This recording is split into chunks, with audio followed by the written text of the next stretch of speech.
juga udah praktikum semua, udah responsif, mungkin sebagian ketemu waktu responsif juga, mungkin nggak tahu.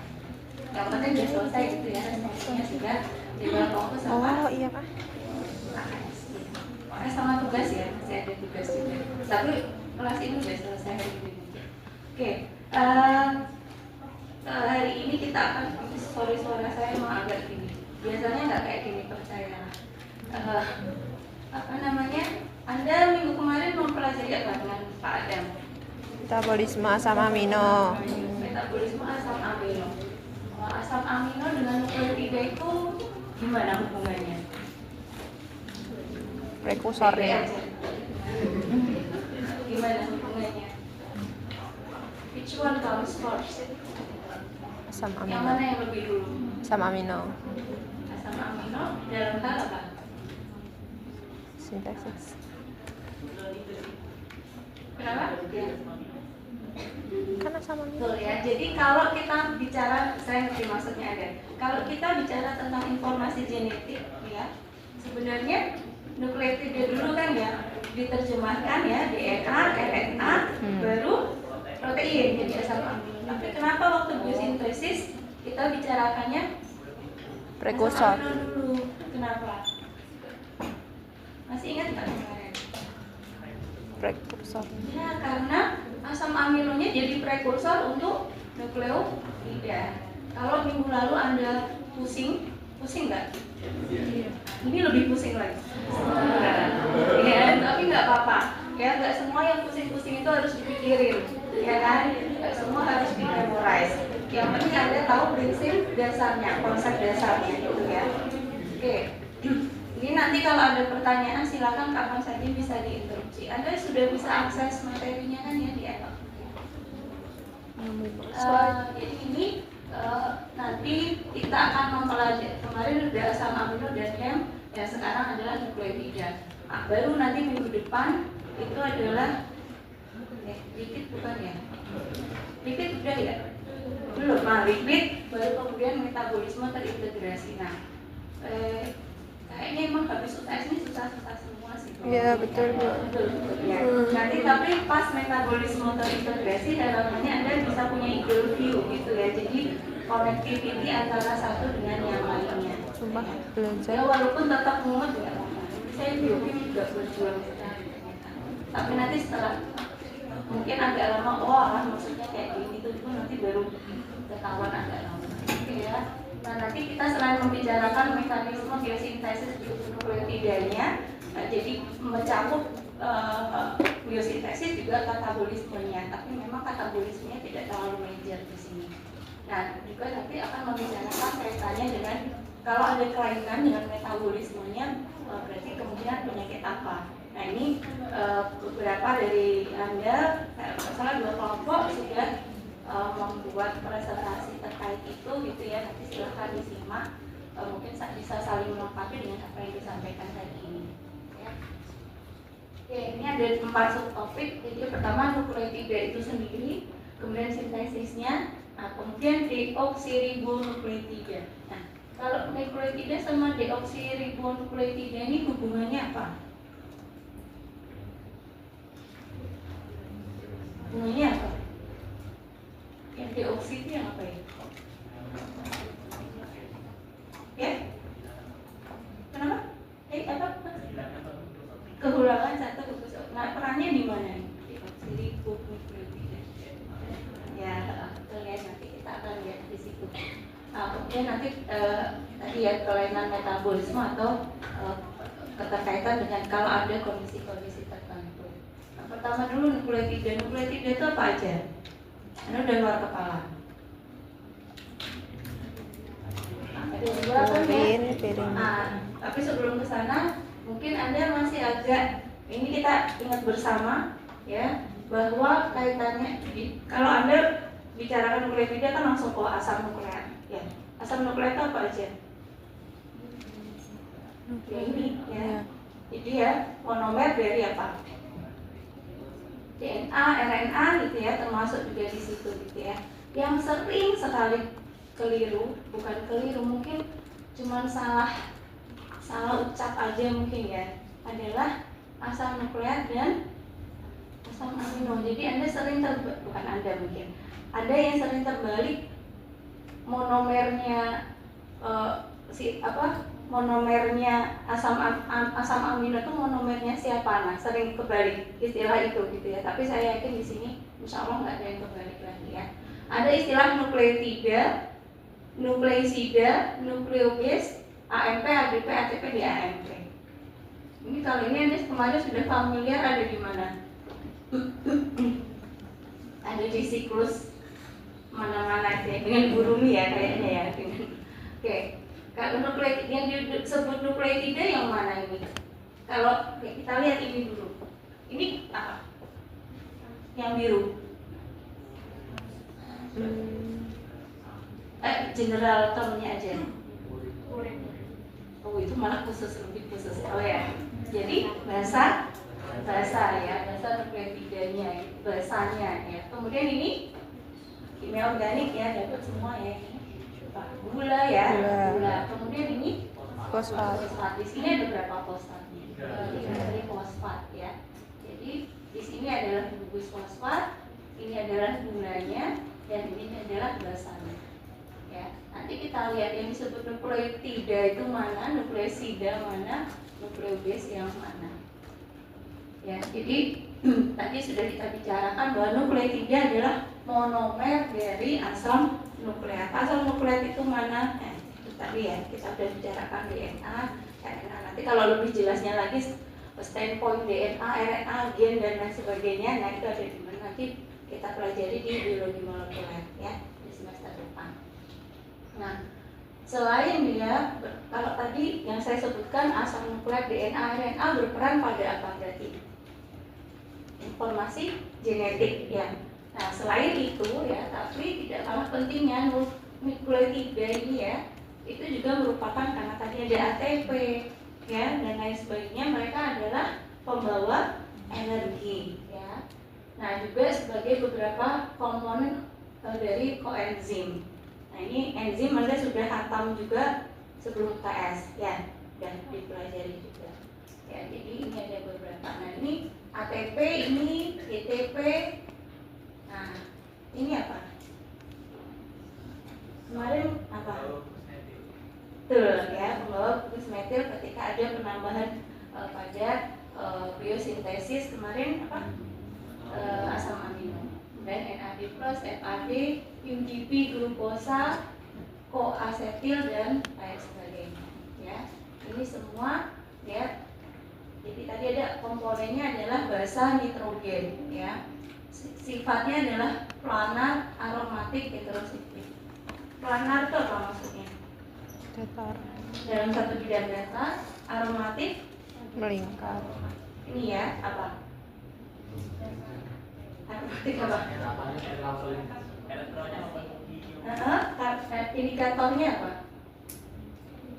Ada ikatan selang-seling ya. Oke, kemudian berupa heterosiklik. Apa itu artinya? Siklik ya. Betul ya. Nah, ini ada dua besar ya, satu purin, satu pirimidin ya. Mungkin basic ininya Anda bisa lihat ya. Purin sama pirimidin, kalau saya sukanya karena memang beberapa hal itu butuh energi kita terlalu banyak memorinya ya. Jadi kadang kita butuh sesuatu yang untuk simplifikasi gampang, untuk jembatan keledainya. Ya, saya mau bilang keledai soalnya. Ya, yaitu misalnya purin sama pirimidin lebih panjangan mana? Purin. Ngomongnya. Oh, pirimidin. Nyebutnya lebih banyak pirimidin kan? Iya. Nah, tapi dia lebih simpel, dibalik baik. Tapi jangan sampai kebalik nanti ya. Jadi purin adalah ya dia yang berupa heterosiklik seperti ini ya, pirimidin yang ini ya.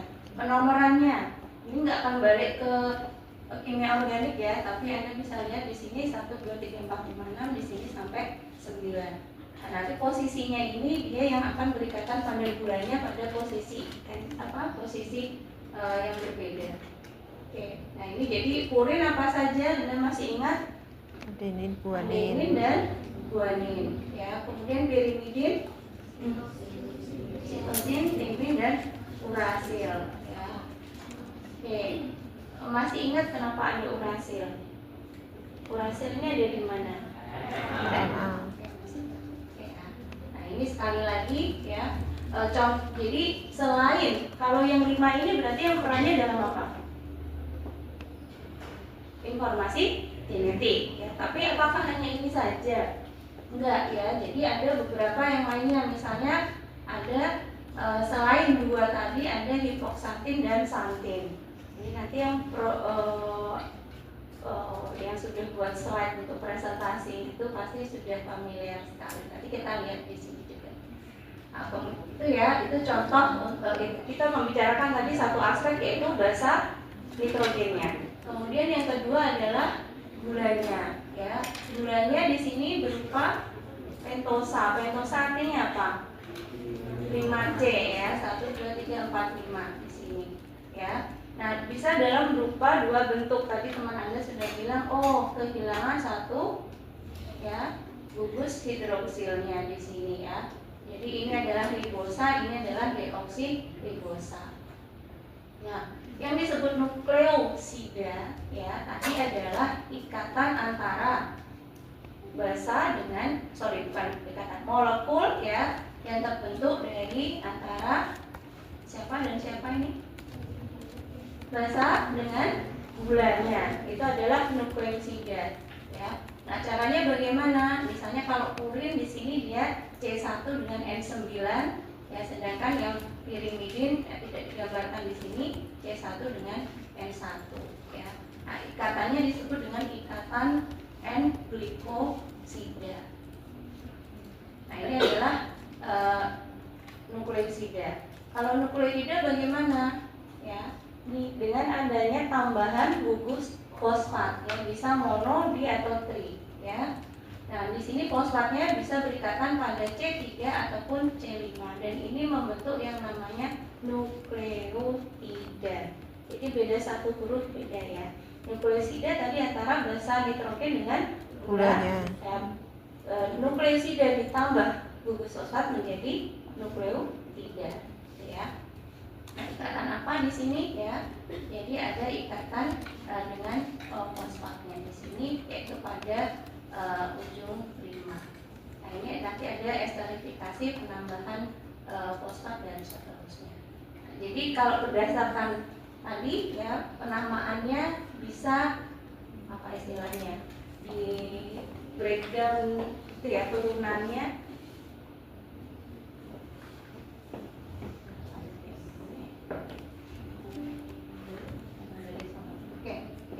Basanya adenin, ya. Nukleosidanya, ya, jadi kan ada 2 bentuk, ya. Gulanya tadi, ya, bisa berupa bentuk apa? Ribosa, bisa berupa deoksiribosa. Ini yang ribosa, ini yang deoksiribosa, gitu, ya. Nah, ini kalau basanya adenin, guanin, urasil, sitosin. Kalau ribonukleosanya namanya ada S-nya di situ, ya, adenosin, guanosin, sitidin, ya, uridinin agak beda dikit. Nah, sedangkan jika ditambahkan 1 gugus fosfat, di situ adalah menjadi 5 monofosfat. Fosfatnya pada ujung 5, ya, jadi adenilat, guanilat, dan seterusnya. Nah, ini penamaannya. Kalau deoksiribo jadinya deoksiadenosin, deoksiguanosin, ya, kemudian deoksisitidin. Kenapa kok di sini nggak ada deoksiuridin? Di sini, ya, karena nggak ada, ini DNA, ya, ini RNA, gitu, ya. Oke, ya, ini penamaannya seperti ini. Nah, fungsinya nukleotida jelas, ya, tadi dalam informasi genetik mereka merupakan monomer dari DNA dan RNA, ya. Kemudian tadi juga sudah kita pelajari, kita sebut bahwa mereka pembawa energi, ya, ada ATP, GTP, dan seterusnya. Ini juga, ya, contohnya kemarin sebagai intermediate pada berbagai macam jalur metabolisme termasuk S-adenosin methionine. Kemudian koenzim, ya, dan juga sebagai second messenger. Second messenger pernah dengar? Oh pernah ya, udah pernah. Pas apa? Biosel. Oh udah ya, berarti Anda udah pathway signaling sudah ya? Cuma disinggung dikit. Kenapa? Second messenger apa berarti? Dulu itu. Ya seingatnya aja. Apa? Ada yang mau? Ya? Ayo Mas.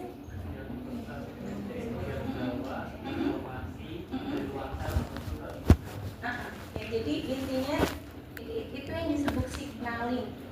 Ya, signaling itu ya penerusan sinyal komunikasi kan. Ada komunikasi antar sel kan ya di dalam ini tubuh kita ya. Nah itu alurnya ya dari luar ke dalam. Nah, ada second messenger di situ. Nah, kenapa harus di nukleus? Kenapa dari luar? Kenapa harus ke nukleus? Nanti dipelajari waktu biologi molekuler. Nanti kalau di sini malah overlap nanti ya.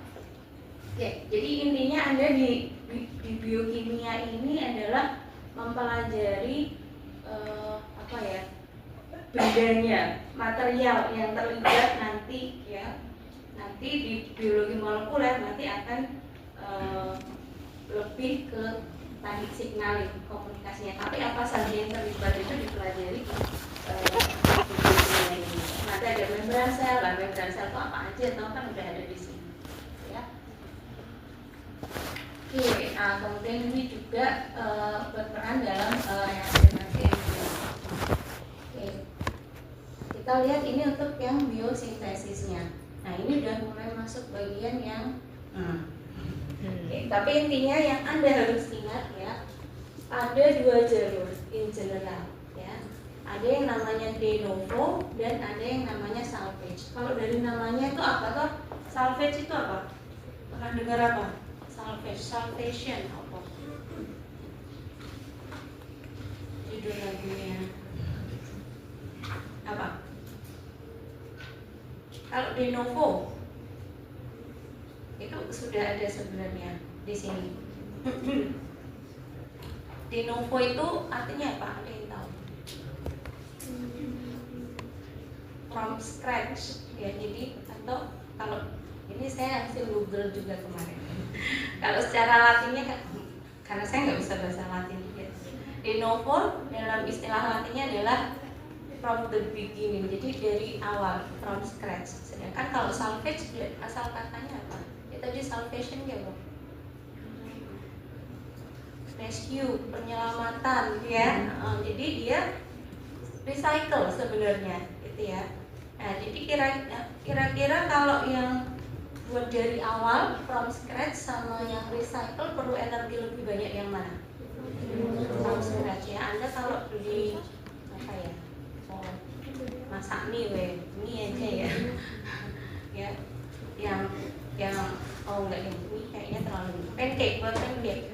Ya, ada yang yang udah buat pancake mixture, dia tinggal tambahin air, kocok-kocok. Ada yang kalau buat dari awal harus minum powdernya sekian dan terus ya. Nah, itu lebih take energi. Nah, kapan ini dibutuhkan gitu ya. Jadi secara fitrahnya sebenarnya akan memilih yang less energi atau yang less ya. Itu sudah ya fitrahnya apa istilahnya. It's natural ya. Jadi kalau ada yang gampang atau susah ya enggak? Ya. Nah, jadi di sini tapi ada kondisi tertentu gitu ya. Nah, ini misalnya dikatakan di sini bahwa ya sintesis de novo ini dia penting pada yang rapidly proliferating cell. Maksudnya apa nih?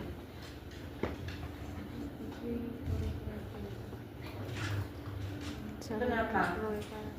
Ya karena dia cepat ya, dia butuh yang banyak gitu ya. Berarti nggak sabar untuk menunggu yang hasil recyclean, jadi atau tidak cukup, sehingga ini juga berusaha untuk membuat sendiri, ya. Jadi yang penting Anda sudah tahu ya konsepnya de novo dan salvage. Nah, baik furin ataupun pirimidin itu itu bisa menempuh kedua jalur ini ya, tapi ada preference-nya. Nanti kita lihat lagi dari strukturnya. Sekali lagi, yang mana purin, yang mana pirimidin? Pirimidin yang satu ya, Ya. purin yang 2. oke, ingat yang tidak. Oke. Nah, untuk yang de novo ya, jadi misalnya di sini apa? Ini contohnya ya, sintesisnya dari awal gitu ya. Sedangkan yang purinnya disintesis dari small precursor. Ini ada PRPP. Ada orang Semarang? Bukan PRPP yang itu ya. Nanti PRPP kemudian 2 kali glutamin. Masih ingat ya? Masih ingat glutamin kemarin apa? Betul ya. Jadi dia apa? Entry point gitu ya. Kemudian ada glisin masih ingat apa? Sama amino paling sederhana. Ya sama amino yang paling sederhana. Kemudian folat dan juga ada aspartat di sini, ya. Sedangkan salvage ya recycle ya. Jadi menggunakan purin ya, ada purin nukleotida yang digunakan di sini. Kita lihat satu persatu. Ini yang de novo dulu ya. Nah, ya sama sih sebenarnya ya. Jadi jalur sintesis de novo ini sekali lagi bisa untuk sintesis either purin ataupun pirimidin ya, bisa untuk adenin, guanin, sitosin, urasil ataupun timin. Nah, kita lihat ini yang purin dan ini yang oke, kita lihat dulu yang pirimidin. Pirimidin yang apa tadi? Yang satu itu ya. Nah, jadi pertama di sini ada apa tadi? ASP apa? Ayam saus Aspirin. apa? Aspirin. Paraben apa aspartat? Aspartat ya. Ya. Nah, oke, ini disclaimer dulu. Anda nggak perlu ngapalin sama ya, seperti kemarin pasti sudah di disclaimer juga dengan Pak Adam ya, nggak perlu ngapalin reaksi ini. Kalau pengen tahu nanti bisa di googling gitu ya, tapi intinya ya Anda tahu. Nah ini yang perlu diperhatikan ini prekursornya aja gitu ya. Oke, kita lihat dulu. Kalau melihat di sini kan masih agak panjang banget gitu ya, tapi kalau kita lihat per stepnya mungkin agak lebih simple. Ya, jadi pertama adalah aspartat di sini ya. Jadi pertama di sini ada penambahan ya, kemudian ditambahkan glutamin, aspartat. Jadi apa istilahnya? Ini yang menyumbangnya gitu ya. Kemudian ini connect di sini dan ini apa? Gula dan fosfat ya, udah ada ya. Dari mana? Ya udah dari kemarin yang dipelajari dengan guru juga gitu ya. Nah ini adalah si PRPP tadi, yaitu fosforibosil 1 kilofosfat ya. Nah apa sih PRPP ya? PRPP-nya dibentuk dari ini ya, jalur pentosan fosfat. Kemarin juga mestinya sudah dengan Bu Rumi ya. Ini menghasil dia ekuivalen dengan 2 ATP. Nah, kemudian ini ada informasi sedikit nanti di belakang saja ya. Oke. Masih ingat apa tadi? Apa saja yang dibutuhkan? Ya, ada aspartat, PRPP dan glutamin di situ ya. Kemudian ini yang purin ya. Beda nggak dengan yang pirimidin tadi? Beda ya. Ini ada 5 fosforibosil amin ya. Kemudian dia ada sintesis AMP dan GMP ya. Tapi di sini sekali lagi dia ada glutamin, aspartat, CO2 dan glisin. Yang beda dengan yang pirimidin tadi apa? CO2. Ya, ada PRPP ya di yang pirimidin ya di sini. Oke. Nah ini udah ada, ya nggak perlu tahu detailnya, udah ada gitu ya. Yang penting di sini ada prekursornya, N-nya dari mana? N-nya dari aspartat dan glisin, ya. Kemudian C-nya glutamin, ya. Kemudian C-nya dari tetrahidrofolat, ada dari glisin dan CO2, ya. Dan ini diperlukan 2 ATP, ya. Equal dengan PRPP tadi, gitu ya. Nah, saya kira ini juga kita bisa skip, ya. Nah ini tadi salah satunya ya,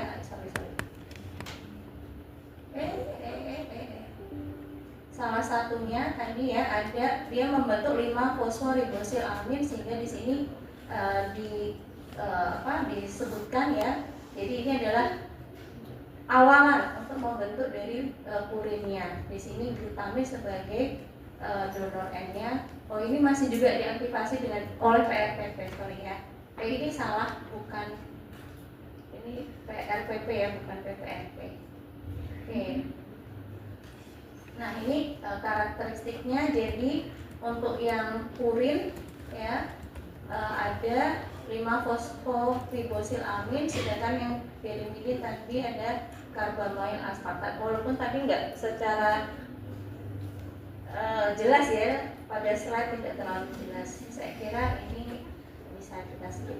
Nah, ini ya, jadi ada jalur de novo dan jalur salvage. Kita tadi baru lihat yang de novo. Ini purin, pirimidin, IMP dan hasilnya hasil ini ya, produknya adalah IMP, sedangkan yang pirimidin adalah yang IMP. Oke.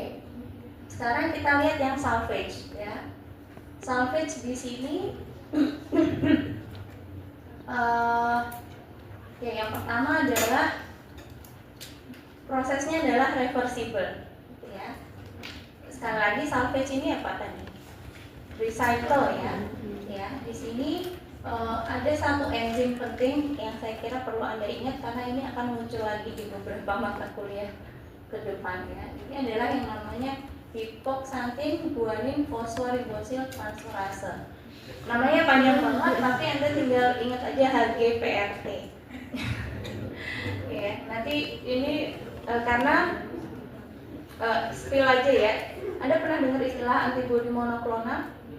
Pernah ya? Oh ya, ada yang pernah, ada yang belum. Tapi salah satu key dalam penemuan teknologi hibridoma untuk membuat antibodi monoklonal itu karena adanya enzim ini, ya. Jadi manipulated based on this enzyme.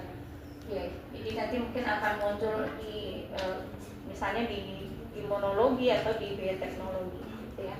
Oke, jadi ini enzim pentingnya. Ya. Untuk purin yang sebelah kiri ya, kemudian yang kanan ini adalah untuk yang pirimidin. Oke, saya kira. Nah, ini yang penting ya. Jadi tadi apa? Purin pirimidin bisa salvage, bisa de novo, tapi ada preferensinya ya. Pada untuk yang purin ya, salvage itu adalah major pathway-nya. Kira-kira kenapa? Lihat strukturnya gimana? Strukturnya bagaimana?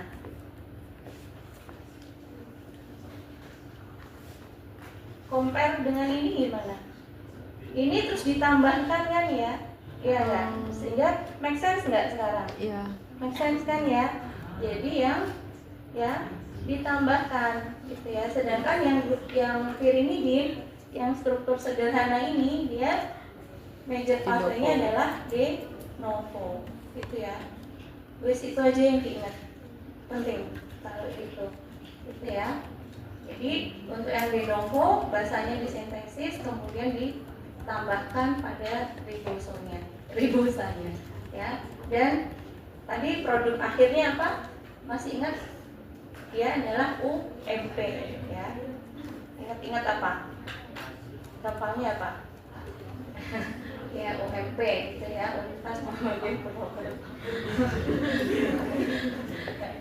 Ya, kemudian kalau yang purin ya, dan dia basanya disintesis ketika di attach ke ribosanya ya, jadi simultan gitu ya. Nah, kemudian dia intermediate-nya adalah IMP. Nah, ini saya nggak tahu kepanjangannya, maksudnya dari jembatan keledainya nggak tahu apa ya, tapi secara struktur Anda bisa make sense ya sekarang ya, makanya penting untuk ingat urin itu yang mana, pyrimidin yang mana ya. Apalagi pyrimidin yang bagaimana? Simple. Yang simple, yang single, sedangkan yang urin ada yang dia berupa heterosiklik itu tadi ya. Oke. Ya, diingat. Oke. Ini summary saja gitu ya. Jadi definisinya sama ya, sintesisnya bisa keduanya, baik purin, pyrimidin, bisa de novo, bisa salvage. Tapi untuk yang purin, yang mana tadi purin? Salvage. Ya salvage, sedangkan yang pyrimidin yang de novo ya.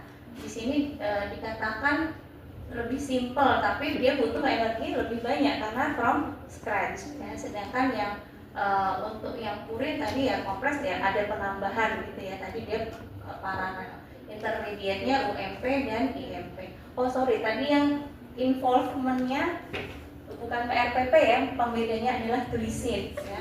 Pada pyrimidin ini tidak ada glisin, sedangkan pada yang purin ya, de novo-nya itu ada glisin. Ya. Tapi saya kira 4 atas ini yang penting sekali. Ya. Nah, tadi kan baru sampai UMP sampai IMP gitu ya. Terus bagaimana ya? Tadi baru ditambahkan kemudian bagaimana nukleosidanya ini kemudian menjadi nukleotida ya kan, tadi kan baru dengan gula kan ngomongannya ya. Nah, baru ini kemudian ada penambahan ya fosfat, mono, ditri dan seterusnya. Kemudian bagaimana membentuk deoksinya? Nah, ini ada reaksi reduksi. Ya, kemudian ada metilasi juga. Nah, ini interkonversi ini berarti dimaksudkan apa? Interkonversi itu apa? Apa yang disebut dengan interkonversi? Kalau yang Anda lihat dari sini, dari NMP itu apa? Apa? N-nya apa? Nukleotida, M monofosfat, jadi difosfat, kemudian jadi trifosfat. Jadi N-nya diganti dengan A dan seterusnya, gitu ya. Nah, jadi apa? Ada penambahan gitu ya, interkonversinya di sini. Ya, sumber energinya apa? ATP, ya. Oke ya.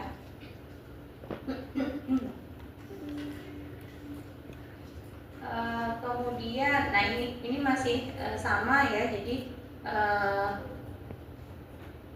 monofosfat menjadi difosfat dan trifosfat. Di sini diperantarai dengan enzim kinase. Kemarin sudah enzim kinase sudah ya, waktu enzim. Kalau ada istilah kinase itu apa? Lupa. Lupa. Nggak apa-apa, nanti di biomol diulangi lagi sih sebenarnya, tapi ngecek aja. Karena kan ya jadi kan biasanya kalau enzim itu kan reflected dari namanya ya, tapi somehow kinase kan nggak bisa aselkin apa, enggak kan? Jadi ada transfer gugus fosfat di situ ya. Oke. Nah, ini untuk yang jadi apa setara ya, di sini AMP plus ATP menjadi 2 ADP itu. Jadi GMP ATP menjadi GDP ADP. Jadi imbang ya kanan kiri jumlah dari fosfatnya. Begitu juga ini. Oke. Nah, sekarang kita tadi udah membicarakan biosintesisnya, tapi bagaimana katabolismenya atau perombakannya, ya? Dikatakan di sini less important than other catabolic process. Jadi ketimbang yang kemarin asam amino atau mungkin lipid atau karbohidrat, ya, dia tidak terlalu penting karena bukan sumber energi. Karena apa? Ini kebanyakan akan masuk ke salvage, ya. Jadi yang sudah tidak terpakai nanti akan di recycle masuk ke salvage-nya. Nah, walaupun demikian gitu ya, tetap ada beberapa, ya, misalnya pada purin ini sisaannya berupa asam apa ini? Bahasa Jawa dan bahasa Indonesia ini apa? Asam urat, ya. Asam urat itu bagus apa enggak toh? Saya juga kok pakai asam urat ini juga sakit banget. Ya. Kemudian pada pirimidin, ya, ini ada asetil-CoA, ya, suksinil-CoA, CoA tadi, ya, adalah sumber energi juga, ya. Nah, kok gambarnya enak. Oke, jadi ini katabolisme purin, ya. Purin, ya, dikonversi menjadi santin, kemudian baru urat untuk diekskresikan. Kenapa baru kalau syaratnya diekspresikan tuh apa kan? Dalam bentuk apa? Hidrofil atau hidrofob? Hidrofil, ya kan? Sekret kita kan water base semua, ya enggak? Enggak percaya? Percaya.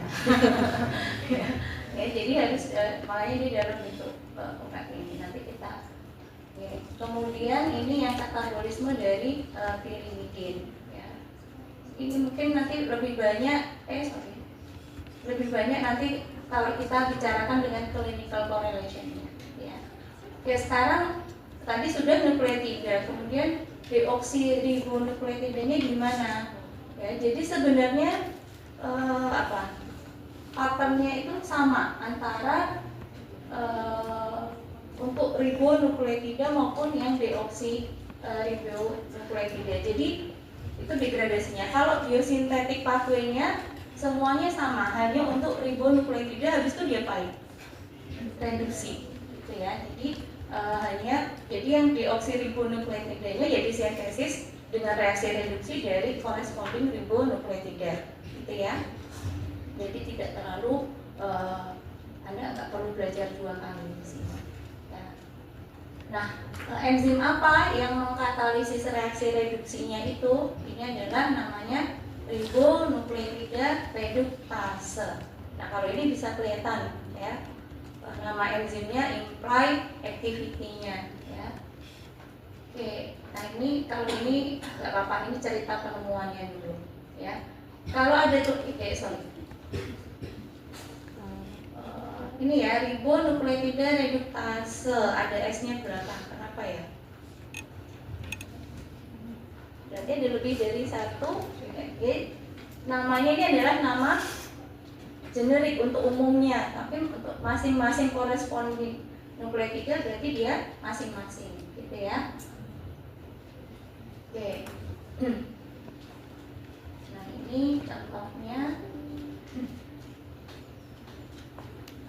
Saya kira, oke. Nah, ini kan bosan Anda mendengarin saya ngomong terus, ya. Jadi kita, ada yang sudah nonton videonya? Belum? Kita tonton bareng, ya. Nah, ini Anda yang namanya video mnemonik. Anda tahu namanya mnemonik? Ya, tadi itu loh jembatan kedelai, keledai, jembatan keledainya, ya.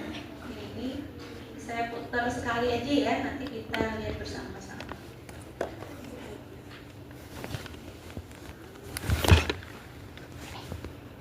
Alright, this scene we're going to talk about pyrimidine and race production. We're talking about pyrimidine synthesis. Suaranya, We're going to talk about Anda, pyrimidine synthesis. Okay. bentar, orangnya ngomongnya cepet banget. Ini volumenya di mana ya?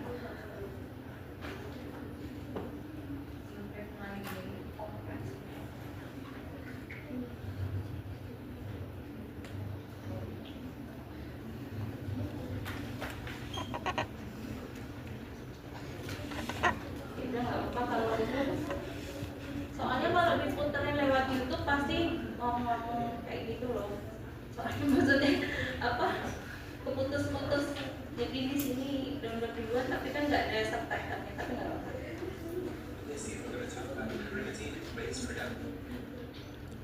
Nggak apa-apa ya. Soalnya segini saya nggak tahu mana ya. Ada yang tahu nggak? Alright, in this scene we're going to talk about pyrimidine race production, Oh ini nih. pyrimidine synthesis, and next we're going to talk about purine synthesis. Okay, so this could be really tough, so let's try to make it a lot of fun. Here we have these three airplanes, and they're driving these three things up here.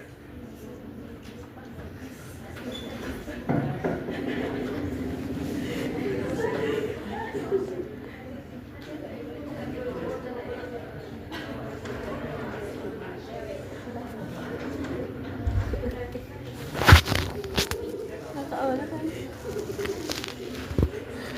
Aku dipandang dulu untuk kayak gitu.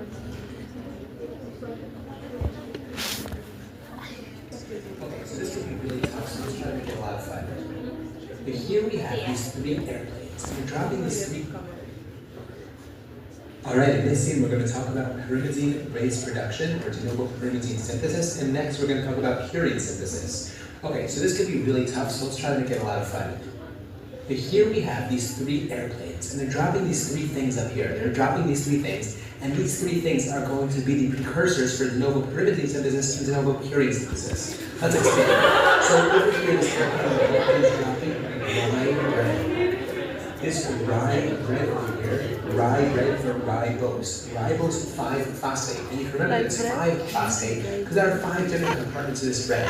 So this is the rye bread with the 5. Ribose 5-phosphate. So ribose 5-phosphate is going to be a precursor for both pyrimidine de novo synthesis and purine de novo synthesis. The rye bread is going to fall down to the middle over here. You see it falls down over here, and it turns into this purple pie. Imagine rye bread turning into purple pie. Purple pie. The argument is necessary for both pyrimidine de novo synthesis and purine de novo synthesis. All right, now let's discuss each one of them. All right, so everything that's going on over here on this side of the screen is de novo pyrimidine synthesis. Soon we'll discuss purine synthesis. That's on this side of the screen. That's much easier. And remember that these are these two things because we have the pyramid over here. The pyramid is going to be for pyrimidine synthesis. And here we have this huge ring, this pure ring. I don't know why it's pure, but it's a ring. Pure ring for purine synthesis. Okay? So again, but the PRPP, the purple pie, is relevant to both pyrimidine and purine synthesis. Okay, let's get right into pyrimidine synthesis. So here we have this airplane dropping this guy over here. This is actually a glue bottle that's mean. So here we have the glue that's mean. You see, he's very mean. He's not nice. He's glue. He's mean. And he's shooting out this carbon dioxide from him, his dispenser. Carbon dioxide. Glutamine and carbon dioxide are the precursors for pyrimidine synthesis. And you see, he's got these 2 ATP batteries on top of it. Now, remember that 2 ATP are also required. And these 2 ATP are going to be broken down to 2 ADP. So just to review, the precursor for pyrimidine synthesis is going to be the glue that's mean for glutamine, the carbon dioxide, and the 2 ATPs. Okay, let's go to the next step.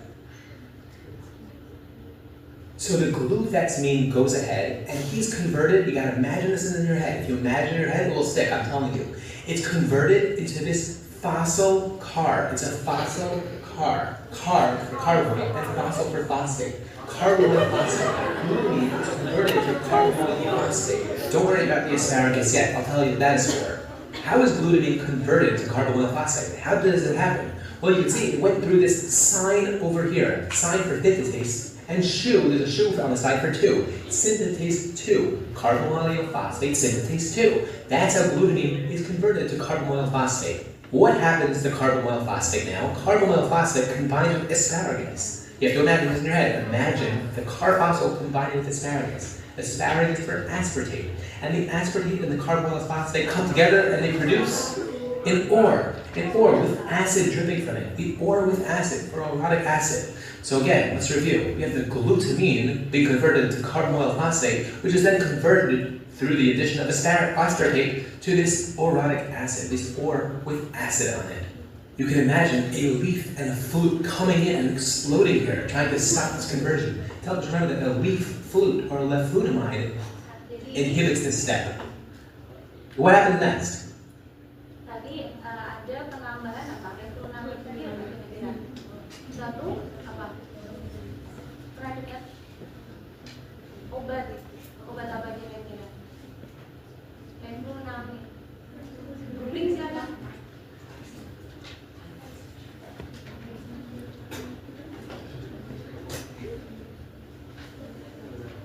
Ini udah ketemu?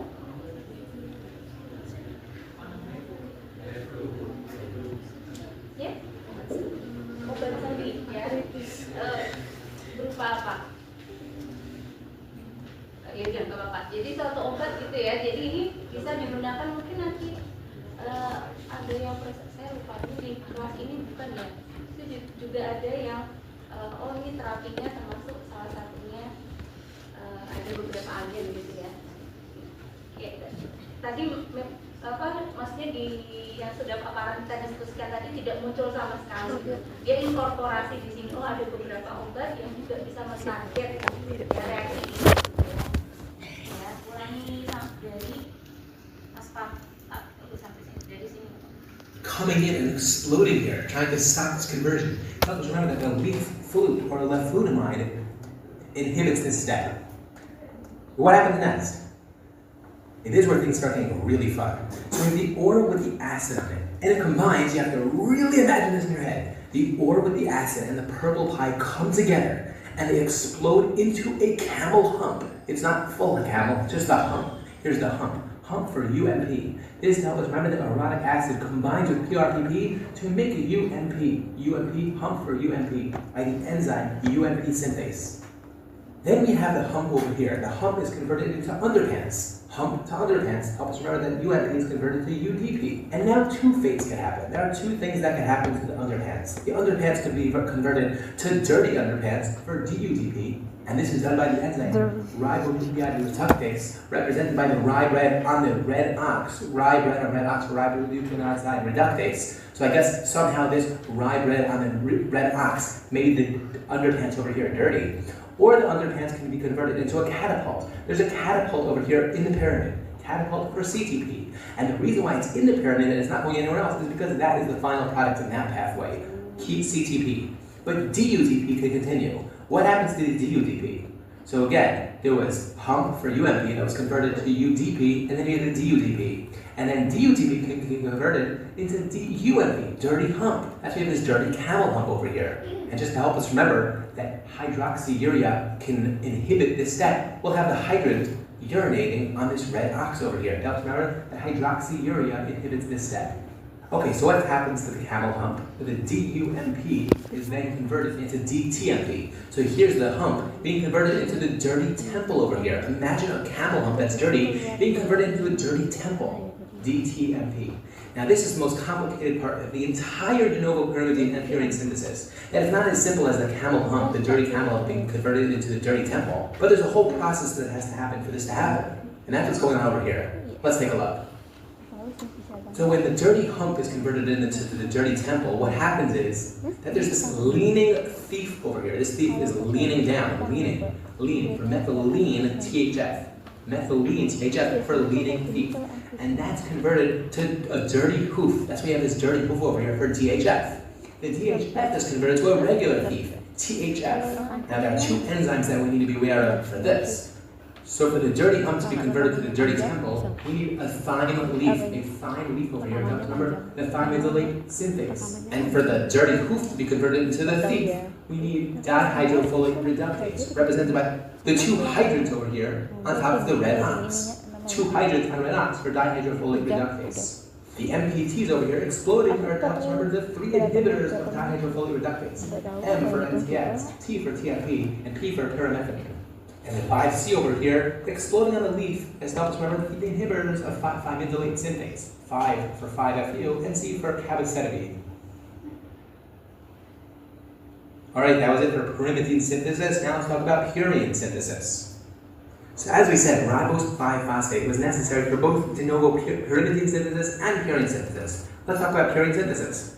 So here we have the rye bread again being converted into the purple pie. As we mentioned, that was necessary for purine synthesis as well. So here we have the purple pie, and the purple pie, you have to imagine this in your head, the purple pie being converted into an imp. Just imagine purple pie being converted into an imp. This is imp, ill, creepy guy, and it's converted for IMP. PRPP is converted to IMP in the first step of purine synthesis. There are actually a lot of steps for purple pie to be converted to IMP, but for the sake of the board, we only needed to know this conversion of PRPP to IMP. If you want, you can imagine 6 mirrors coming in and inhibiting this step. 6 mirrors, help us remember the 6 mirrors, or the 6 are captive purine, and its prodrug, azathioprine, which inhibit purine synthesis in this step. Okay, what happens to the IMP, the IMP? So IMP can be converted either to AMP, represented by the guitar amp, or it can be converted to GMP.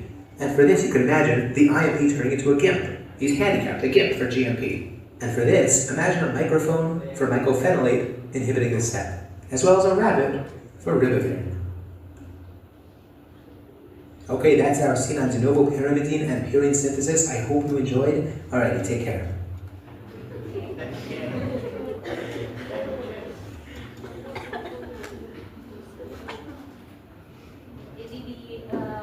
Di video tadi juga diinkorporasikan beberapa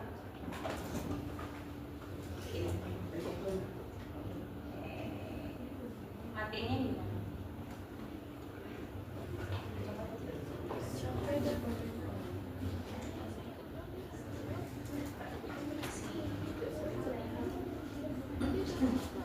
Nah, jadi diinkorporasikan juga beberapa obat yang targetnya adalah pada sintesis purin atau pirimidin. Ya, jadi tadi ada apa? Mercaptopurin ya, mercaptopurin atau lupa juga saya. Ya, tapi intinya, nah ini juga digunakan pada sintesis untuk menghambat sintesis dari nukleotida, sehingga kalau sintesis nukleotidanya dihambat jadinya gimana? Padahal nukleotidanya fungsinya untuk apa? Yang tadi fungsi pertama, monomer dari asal nukleat, sehingga proses either replikasi, transkripsi bisa terganggu. Ya. Oke. Jadi ini biasa digunakan pada yang targetnya adalah menghentikan pembelahan dari sel. Gitu ya. Oke, nanti di biologi molekuler akan lebih detail. Oke. Sampai sini ada pertanyaan mungkin. Jadi tadi untuk memahami video itu sekedar ini aja ya. Jadi yang penting Anda tahu, mungkin bisa lebih mengingat. Saya nggak tahu, mungkin kan gaya belajarnya beda-beda ya. Tapi nanti yang jelas Anda butuh sense of humor yang agak lebih rodo apa namanya, rada gimana gitu ya untuk tadi video tadi. Oke ya. Sampai sini ada pertanyaan mungkin? Kalau belum ada, ya kita lanjut ya. Oke, yaitu kita sebelum ke sana tadi nukleotida apa saja tadi komponennya? Kita recap dulu sebentar. Komponennya ada basa, nitrogen ya, kemudian gula, ribosa dan fosfat ya. Kalau ribosa sama basa N-nya aja nukleosida ya. Kemudian basa N-nya ada 2 grup ya, yaitu purin dan pirimidin. Purin yang bagaimana? Yang kemudian yang pirimidin yang satu ya. Kemudian untuk biosintesisnya ada 2 jalur, yaitu salvage dan de novo. de novo yang bagaimana? Yang dari awal. Yang dari awal, kemudian yang salvage yang Recycle. yang purimidin bisa dengan jalur yang mana? Dua-duanya. Bisa, tapi preferensinya bagaimana? Purin pakai salvage. pirimidin yang de novo. Kemudian intermediate resultnya apa? UMP itu yang mana? Purin. Yang tadi yang ada camel hump ya tadi apa? Piramid ya tadi ya, pirimidin. Nah, kan kalau saya nggak ingat tadi juga agak Yang satu adalah yang IMP, yang purin, gitu ya. Oke. Kemudian untuk sintesis deoksiribonukleotida apa yang dibutuhkan? Nah, apa prosesnya? Apa biosintesis jalur baru lagi atau tidak? Tapi melalui reduksi, yaitu menggunakan enzim yang namanya RNR. Oke. Oh iya, tadi yang salvage ada satu enzim yang important tadi, yaitu HGPRT. Oke. Nah sekarang sekarang kita lihat relevansi kliniknya. Anda pernah dengar diet rendah purin? Belum ya? Saya nggak tahu istilahnya itu bukan ya. Ya udah, tapi mungkin ada di sini. Oke ya. Tapi intinya tadi kalau Anda lihat sekilas yang sudah kita outcome dari katabolismenya apa? Apa tadi? Asam urat, gitu ya. Asam urat itu harusnya diapain? Diekskresikan, gitu ya, diekskresikan. Tapi kalau berarti ada sesuatu yang mengakibatkan dia tidak bisa diekskresikan atau tidak bisa dibentuk. Nah ini ada clinical correlation-nya. Oke ya. Nah tadi ya degradasi untuk yang purinnya kita lihat dulu. Kenapa harus begini kan? Oke ya. Jadi dari AMP, IMP ya di sini akan diubah menjadi yang namanya santin ya, baik dari AMP, IMP, GMP bisa menjadi namanya santin. Ini ada enzim yang bekerja di sini adalah santin oksidase. Santin oksidase selain mengubah hipoksantin menjadi santin, akan mengubah santin menjadi asam urat sehingga baru kemudian dia bisa diekspresikan. Ya, sehingga kira-kira kalau Anda kelainan di mana ini? Enzim mana? Santin oksidase ya, karena dia ada di 2 step di sini ya. Kalau adenosin diaminase aja mungkin dia tidak terlalu major ya, karena convertnya ini di bagian akhir ini di 2 poin ya. Nah, ini ada beberapa penyakit yang related dengan metabolisme purin. Purin sekali lagi yang mana purin? Yang heterosit. Yang hasil salvage. Kenapa kok nggak ada kelainan pada metabolisme pirimidin? Simple. Betul ya, karena mostly pirimidinnya dipakai, di recycle gitu ya. Jadi dia nggak ada sisaannya gitu ya. Nah ini ada hiperurikemia. Kalau dari namanya apa? Mia itu apa? Kurang. Mia. Ya.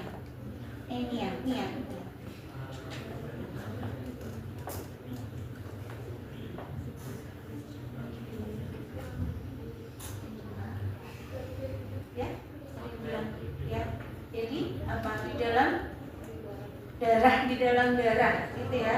Urik asam uratnya hiper banyak. Nah, jadi kadar asam uratnya tinggi gitu ya.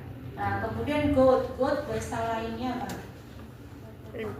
Radang sendi gitu ya. Kemudian ada berbagai macam sindrom lainnya. Kemudian kidney stone, batu ginjal ya.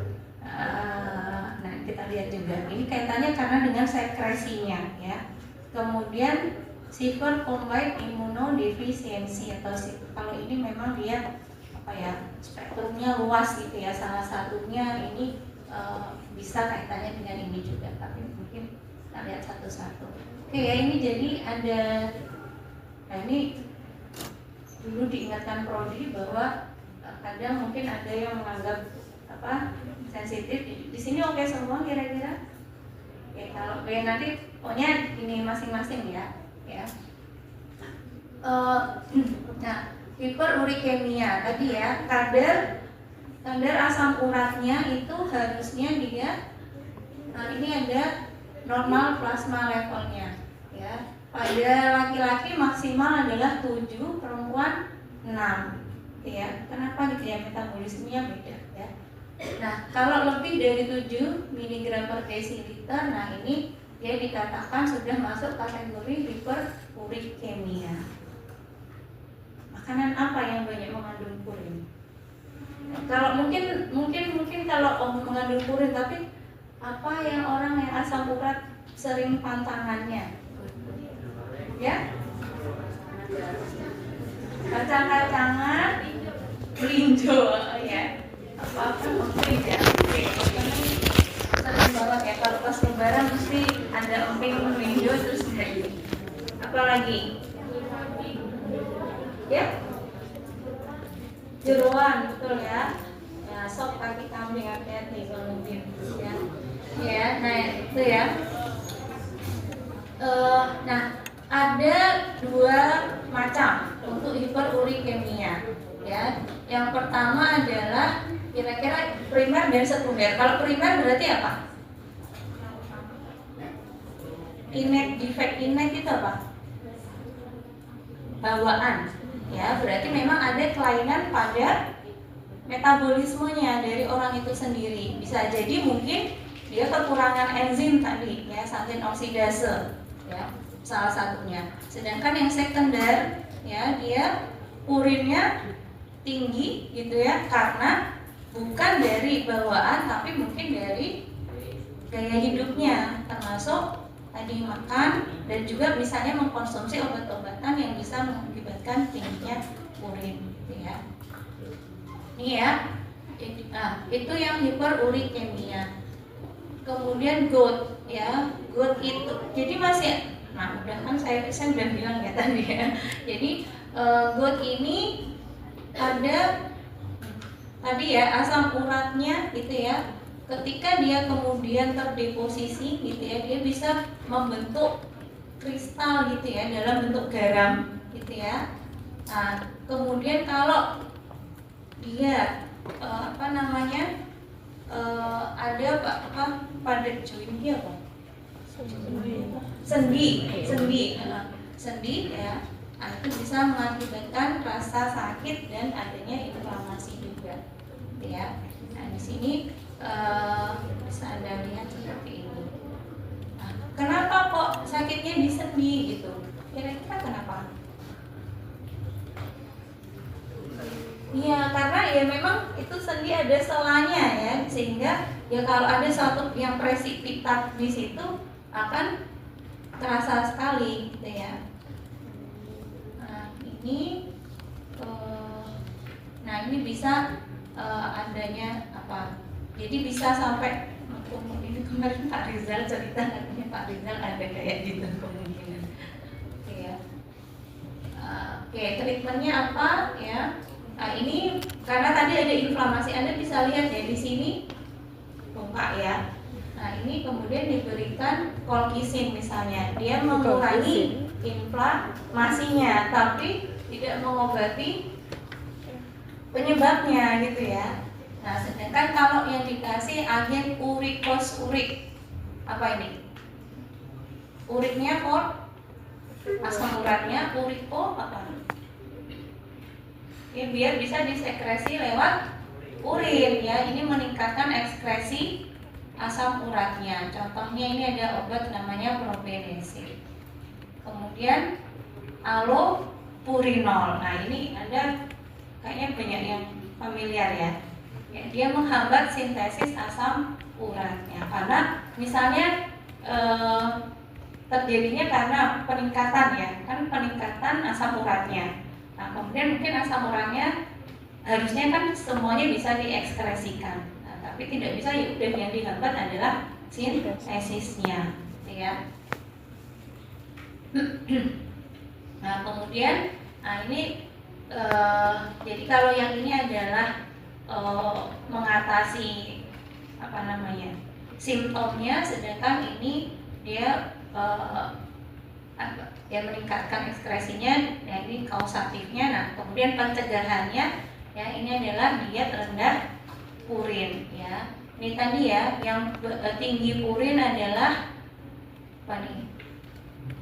jeruan itu tadi ya, kemudian daging merah ya, kemudian ternyata ya kalau yang kedua ini mungkin sebagian besar kita nggak konsumsi ya umumnya.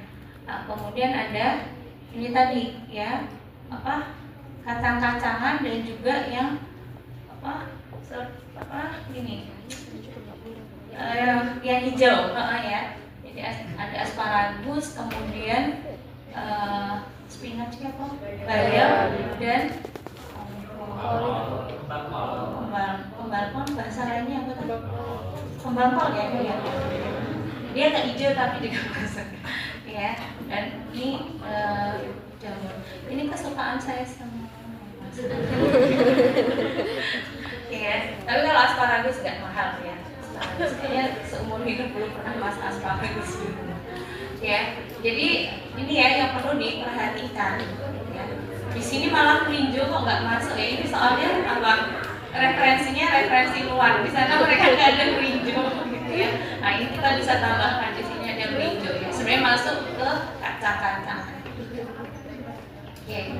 Nah kan saya udah bilang ini kesukaan, tapi susah ya kalau nggak ngopi misalnya. Tapi ya ini bagi yang sudah high risk bisa melakukan diet. Jadi kalau begini pendekatannya bukan paling gampang, tapi paling ini kira-kira yang paling bisa dimodifikasi apa? Diet ya, jadi dietnya yang perlu diatur. Oke. Nah, kenapa keep hydrated? Melancarkan urinasinya, gitu ya. Oke. Nah, sekarang kalau tidak bisa dikeluarkan ya, ini tadi ya. Jadi ini mencegah kerja dari santin oksidasenya, ditambahkan allopurinol, kemudian ini mempercepat ekskresinya, ya. Oke, nah sekarang kalau tadi nyasar di sendi bisa mengakibatkan GORD, ya. GORD tadi apa? Bahasa lainnya? Radang sendi. Radang sendi, ya. Nah, sekarang bayangkan asam uratnya itu tadi presipitasi dalam bentuk garamnya nyasar nih, bukan nyasar. Dia terdeposit di ginjal, ya. Bukan rasanya. Jadinya gimana? Ya bentuk ginjal ya, karena terdeposit. Anda pernah bayangin, bisa ya bayangin garam kan ya, kemudian ada tambahan jadi kan tambah besar gitu ya. Literally di sini dia bisa membentuk stone-like mass gitu ya. Nah ini kemudian ya jelas salurannya kecil-kecil ya, bisa mengakibatkan sakit, infeksi dan juga kerusakan ginjal. Ya. Ini yang perlu diatasi. Oke. Nah ini yang agak beda ya. Ini ada namanya severe combined immunodeficiency. Anda udah pernah melewati pandemi, jadi melihat gambar ini udah nggak terlalu kaget ya nggak? Anda waktu pandemi kelas berapa? Sampai Ya Allah. SMP. Tapi Anda udah tahu ya bahwa ada pembatasan gitu ya. Nah kalau dulu zaman saya dulu belum jadi pre-pandemi, jadi melihat seperti ini istilah lainnya adalah bubble boy syndrome. oh ini harus dengar ada movie-nya kalau nggak salah. nonton Messi Ya. Jadi apa? Dia salah satunya ya. Nah ini karena Anda pernah dengar sel limfosit? Pernah? Iya. Itu di apa? Sistem imun ya, limfosit B, T. Kalau tidak bisa produksi limfosit B dan T, sistem imun berarti sistem imunnya gimana? lemah, Nah, sehingga mudah apa? serang Ya, sakit ya. Tapi lebih spesifiknya apa? Infeksi, kan? Makanya dia ditaruh dalam suatu lingkungan yang ya aseptis ya, sebisa mungkin steril, makanya seperti ini ya. Nah, salah satunya di situ ya yang terjadi ya sebenarnya kenapa Anda masih ingat tadi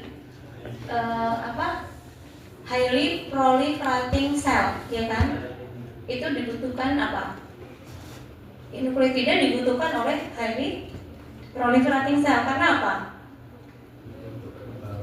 Iya kan? Untuk replikasi, ya kan? Replikasi dari DNA-nya, ya enggak?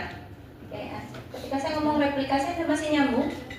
Masih? Ya, jadi dari satu sel menjadi dua dan seterusnya, gitu ya. Nah, di situ ternyata ya karena dia ada defisiensi adenosin di aminase, dia ada akumulasi di ATP. Di ATP-nya ini menghambat si RNR-nya tadi. RNR tadi yang mengubah apa? Ribosa menjadi deoksiribo ya. Ribonukleotida menjadi deoksiribonukleotida sehingga tidak bisa selnya membelah karena apa? Nukleotidanya kurang gitu ya, tidak cukup ya. Gitu. Nah, ini salah satu efeknya itu juga. Jadi kayak hubungannya kayak agak jauh gitu ya kan. Kalau yang hiperurikemia, GOUT dan juga batu ginjal karena langsung ya hasil dari ada asam urat itu hasil perombakannya gitu ya. Tapi ternyata di sini juga ada. Oke. Nah, tadi ya oke. Di slide tadi juga sudah diinkorporasikan beberapa obat-obatan gitu ya. Nah, kita lihat ini ada yang namanya nukleosida analog. Analog itu apa artinya? Bukan yang kebalikannya digital ya. Apa? Analog ini apa? Mirip, ya enggak? Ya, mirip ya. Nah, ini digunakan sebagai anti metabolik ya. Misalnya apa? Tadi ya, Anda punya apa? Untuk DNA punya TCAG ya kan ya. Untuk RNA Anda punya UCAG gitu ya. Nah, ini ya kalau diganti dengan yang lainnya misalnya ya. Kira-kira bisa jalan nggak?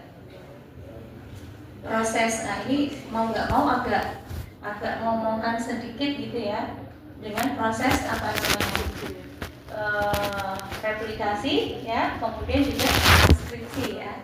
Nah di situ kan ada kerja dari replikasi, kerjanya siapa? DNA polimerase gitu ya. Pada transkripsi ada RNA polimerase, namanya enzim, berarti kan apa? Spesifik gitu ya, dan penambahannya jadi dia seolah-olah sebagai monomernya, tapi kemudian bisa nggak nanti ada bisa dikonekkan, tapi kemudian tidak bisa membentuk base pair ya kan?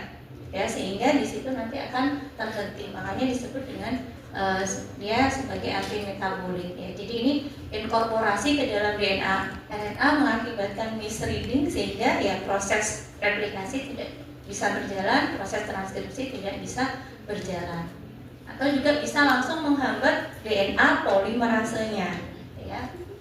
Kemudian menghambat enzim-enzim kinase atau menghambat enzim yang terlibat pada biosintesis purin ataupun pirimidin, sebagaimana tadi yang dicontohkan di dalam video, gitu ya. Oke. Nah ini salah satu contohnya ya yang menghambat inkorporasi DNA RNA, ada nama obat namanya 5-fluorourasil. Berarti dia kayaknya analognya siapa nih? Urasil. Ya, bisa juga ya. Dia secara spesifik dia menghambat timidilat sintetase di sini sehingga akan berhenti. Ya. Ini obat apa kira-kira? Ini kan digunakan untuk menghambat, berarti apa? Misalnya tidak bisa membelah, obat apa? Kanker. Ya. Ini digunakan pada pengobatan kanker. Jadi salah satu regimen dalam kemoterapi. Kemudian analog asam folat ya, itu juga digunakan. Contohnya ada methotrexate dan lain sebagainya. Ini juga sama juga dengan tadi digunakan pada kanker. Oke, kita bisa selesai lebih awal ini. Kalau selesai jam 9 ya apa?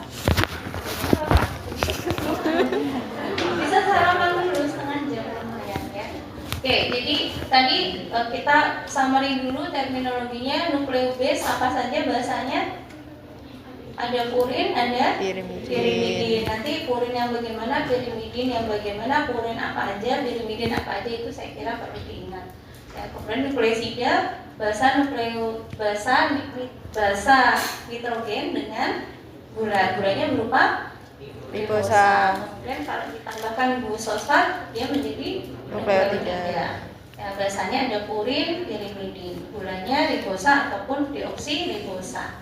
Fungsinya apa aja tadi? Fungsi dari nukleotida apa aja? Betul, monomer, asam nukleat, terus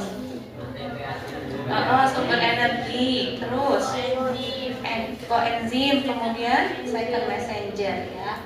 Oke, kemudian jalur sintesisnya ada dua jalur, yaitu de novo dan salvage ya. Nanti tadi kita sempat summary sebentar, kita nggak usah ulang.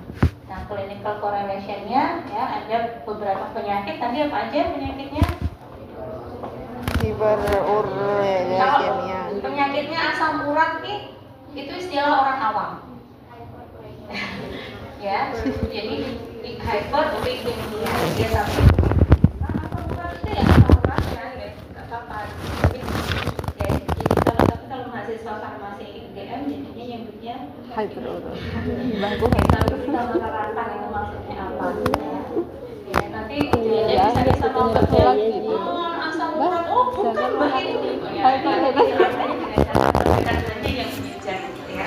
Kemudian tadi ada beberapa obat ya, salah satunya adalah analog ya, nucleotide analog. Ini digunakan sebagai antimetabolit, banyak diaplikasikan sebagai obat-obatan anti kanker ya.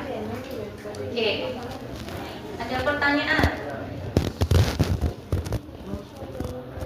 Kalau tidak ada kita latihan. Oke.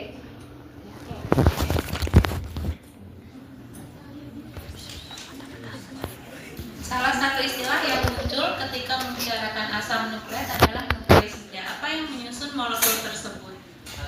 1, 1 dan 3. 3.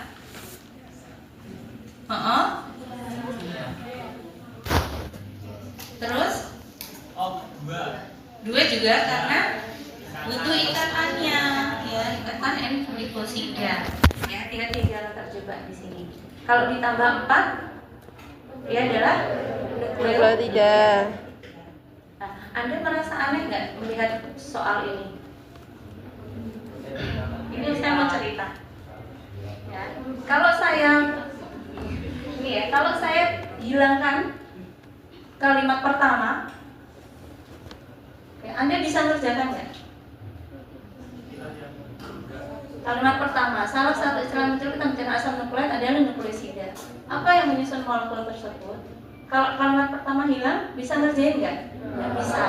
Tapi kenapa? Anda bertanya-tanya nggak, Bu, kenapa nggak disingkat aja? Apa yang menyusun nukleosida? Bisa kan gitu? Iya. Bisa. Kenapa saya gayanya kayak gini? Biar keren. Biar agak wajar. Oke, tapi sebenarnya ada alasan di balik itu. Nah, Anda nanti semuanya pengen lanjut ke PSPA, kira-kira. Nah, salah satu untuk PSPA itu adalah syarat lulusannya adalah lulus ujian kompetensi. Ya. Nah ini sebenarnya bentuk pembiasaan. Dalam ujian kompetensi itu ada dua ujian. Mungkin Anda udah pernah dengar? Belum. Yang satu adalah CBT, ya, jadi cerita lama terulang kembali. Kemudian yang kedua adalah clinical examination. Jadi praktek, ya. Nah, yang praktek ini sampai sekarang belum menjadi syarat lulus. Tapi nggak tahu nanti kalau Anda. Ya. Tapi sekarang makanya kenapa waktu praktikum responsinya itu ada prakteknya juga. Ya, itu sebenarnya untuk bentuk pembiasaan. Ada prakteknya dan ada dosennya. One-to-one, ya enggak? Nah, itu biar latihan deg-degannya nyicil dari sekarang. Karena besok nah, jadi biar Anda udah biasa gitu. Kalau dulu Anda kan juga waktu atau SMP, SMA latihan bundar-bundar enggak? Pakai 2B maksudnya. Nah, karena pembiasaan, sama ini juga pembiasaan. Nah, kalau yang CBT, soal CBT, dia bentuk soalnya adalah ada vignet namanya, vignette. Saya nggak tahu literal translation-nya apa. Kemudian baru pertanyaannya. Jadi ada leading ya, kalimat awalnya, baru kemudian pertanyaan apa. Anda tanpa membaca vignette-nya itu tidak akan bisa mengerjakan soalnya. Nah, makanya terus ya berusahanya membiasakan sekali, bukan panjang-panjangin ya Pak.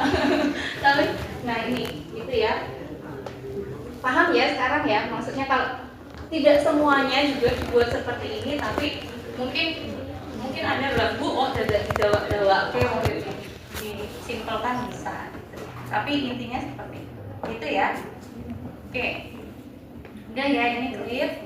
Berikutnya nah, ini sama ya. Apa enzim yang spesifik bekerja pada jalur tersebut? Anda nggak bisa jawab. Oke, PRT. Ini yang mana? B. Oke, ya. RNF yang apa?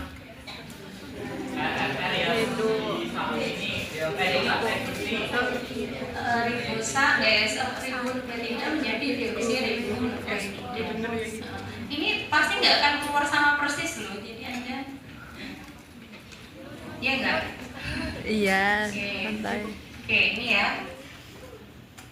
Selain nukleotida, biosintesis deoksiribonukleotida juga diperlukan. Maksudnya deoksiribonukleotidanya juga diperlukan gitu ya. Apa penilaian tepat untuk proses tersebut? A benar nggak? Jalur tersendiri? Enggak. B, Enggak sih itu. interkonversi nukleotida menghasilkan deoksiribonukleotida. Nah, ingat nggak interkonversi tadi apa? Penambahan. Oh ya, jadi apa? Hah? Ya, jadi kan bukan tukar gugus fosfatnya kan ya, bukan penambahan gugus fosfatnya, tapi perubahan ribosa menjadi deoksiribosa ya, itu bukan ya, jadi itu bukan reaksi interkonversi, tapi reaksi apa? Reduksi ya. Kemudian enzim ribonukleotida reduktase mengkatalisis sintesis tersebut. Betul. Kemudian yang D kenapa salah? Ya, ini tadi kayaknya belum di ini ya. Energinya bukan ATP tapi NADPH ya, tadi coba nanti dilihat lain. Oke, kemudian selain energi diperlukan enzim fosfat kinase. Sekali lagi enggak ya, dia tidak memindahkan gugus fosfat di sini, tapi yang gugus fosfat ini yang tadi reaksi yang setelah reaksi RNF-nya tadi gitu ya. Oke. Berikutnya oke. Kelainan metabolisme purin dapat menyebabkan suatu kondisi yang disebut hiperurikemia. Nah, salah satu terapi yang dilakukan adalah dengan pemberian allopurinol. Bagaimana tepatnya mekanisme obat tersebut? Ya. Kalau yang mempercepat ekskresi asam urat apa? Ya, itu jenis pendekatannya, tapi bisa berarti diberikan obat apa namanya? Diuretik, pernah dengar ya? Jadi menginduksi urinasi, mengurangi inflamasi. Tadi dikasih apa? Kolkisin. Kolkisin ya, mempercepat pelembapan purin juga tidak, mengurangi kadar asam urat tadi juga tidak ya.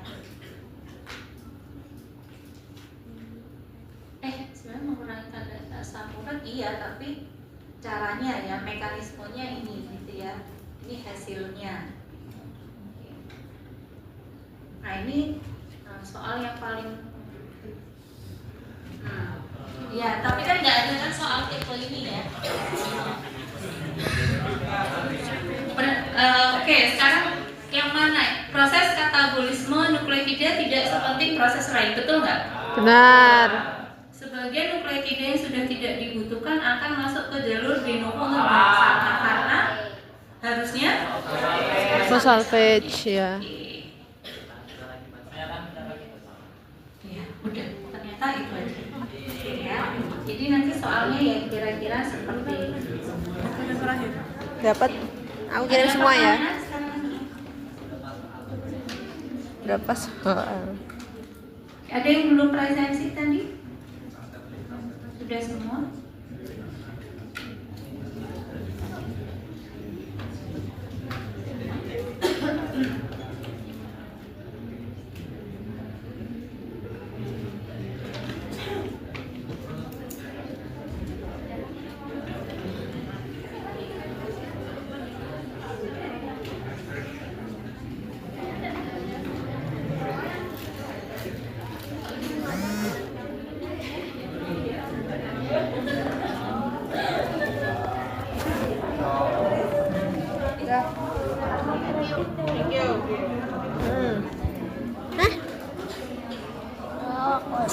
Salah ini. Nomor terakhir salah jawabnya.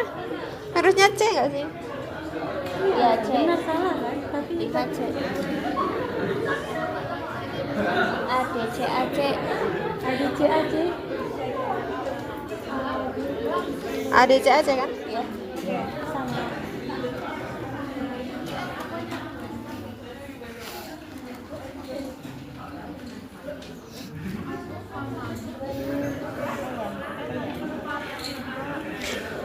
Cariin ini dong, record Anvis.